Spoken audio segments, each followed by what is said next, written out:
పళ్ళు తింటే ఆరోగ్యానికి మంచిదని అందరికీ తెలిసిందే.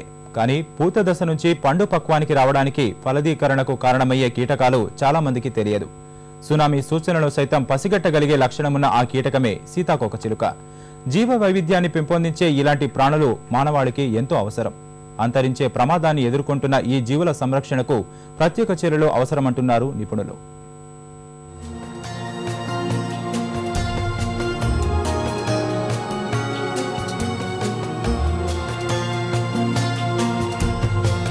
ప్రకృతిలో అందంగా ఆహ్లాదంగా రెక్కలు విప్పి నాట్యం చేస్తున్నట్లు ఎగిరే బుల్లి కీటకం సీతాకోకచిలుక.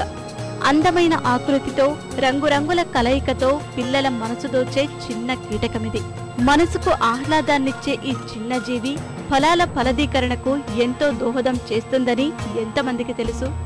దాదాపు 125 రకాల జాతులు ఉన్న ఈ కీటకాలు ప్రస్తుతం సగం కూడా లేవని నిపుణులు ఆందోళన వ్యక్తం చేస్తున్నారు. గుడ్డు, లార్వా, కోశస్థ దశ ఇలా 3 దశల తర్వాత సీతాకోకచిలుక తయారవుతుంది. ఇది తయారు కావడానికి 18 నుంచి 48 రోజుల సమయం పడుతుంది. తయారైన ఈ బుల్లి కీటకం కొద్ది రోజులు మాత్రమే బతుకుతుందనేది నిజం.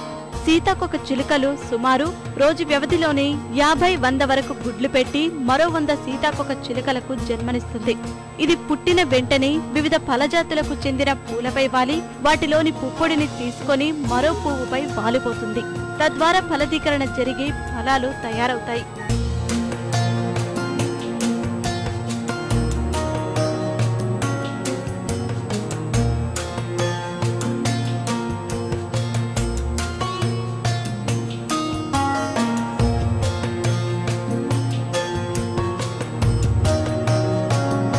ఎక్కువగా నిమ్మ, నారింజ, బత్తాయి, మామిడి, సీతాఫలం, జామ, సపోటా తదితర పండ్ల ఫలదీకరణలో సీతాకోకచిలుకలు ప్రధాన పాత్ర పోషిస్తుందని నిపుణులు చెబుతున్నారు.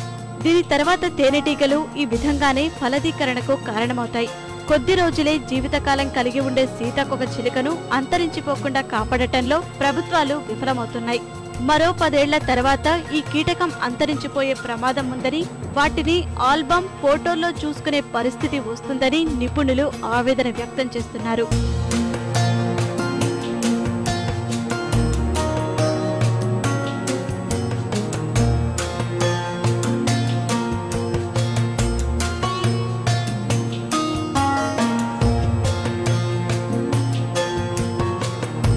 ఆధునీకరణ, పట్టణీకరణ, కాలుష్యము వీటన్నిటినీ మించి యంత్రాల వేగం పెరిగిపోవడంతో ప్రపంచం మొత్తం మీద కూడా కీటకాల యొక్క సంఖ్య రాను రాను తగ్గిపోవడం జరిగింది.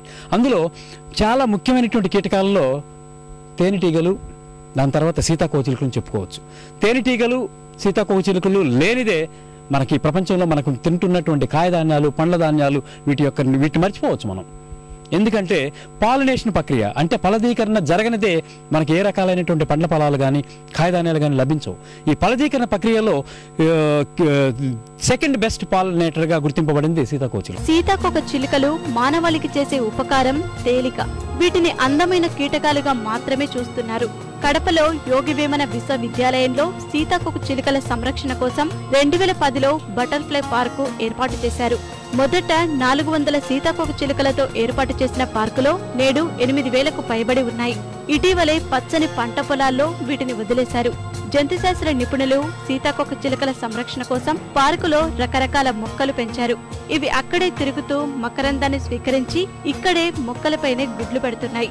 ఈ గుడ్లు 30 నుంచి 35 డిగ్రీల ఉష్ణోగ్రతల మధ్యనే లార్వాగా అంటే గొంగలి పురుగుగా మారతాయి.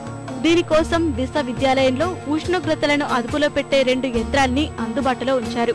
దీని ద్వారా లార్వాను ఉత్పత్తి చేస్తారు. నాగాలాండ్, హిమాచల్ ప్రదేశ్లో భారీ స్థాయిలో సీతాకోకచిలుకలను ఉత్పత్తి చేస్తూ విదేశాలకు ఎగుమతి చేస్తున్నారు.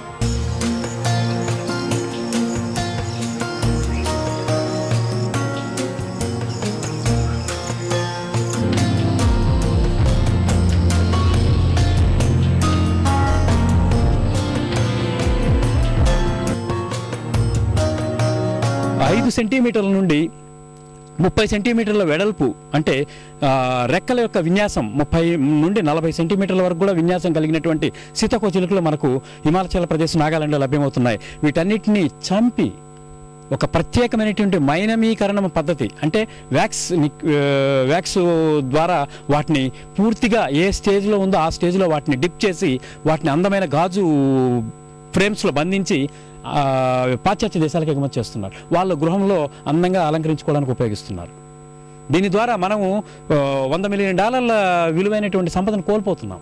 ప్రపంచంలోనే అత్యధిక ఖరీదైనటువంటి ఫలం ఈ ఆస్ట్రేలియన్ బ్లూబెర్రీస్ కేవలం సీతాకోకచిలుకల ద్వారానే అవి పాలినేట్ చేయబడతాయి. వాటి ద్వారానే అవి మనం పండ్లని పొందగలుగుతున్నాం. ఇటీవల హవా ద్వీపంలో సునామీ హెచ్చరికలను ముందుగా పసిగట్టింది సీతాకోకచిలుకలే. సునామీకి ముందే ఇవి రెక్కలు విప్పుకొని శబ్దం చేసుకుంటూ వెళ్లిపోయాయని నిపుణులు గుర్తించారు. ఇలాంటి కీటకాలను పరిరక్షించడానికి ప్రభుత్వాలు ప్రత్యేక చర్యలు చేపట్టాల్సిన అవసరం ఉందంటున్న నిపుణులు ప్రస్తుతం జరుగుతున్న జీవ వైవిధ్య సదస్సులో వాటి సంరక్షణపై నిర్ణయం తీసుకోవాలని కోరుతున్నారు.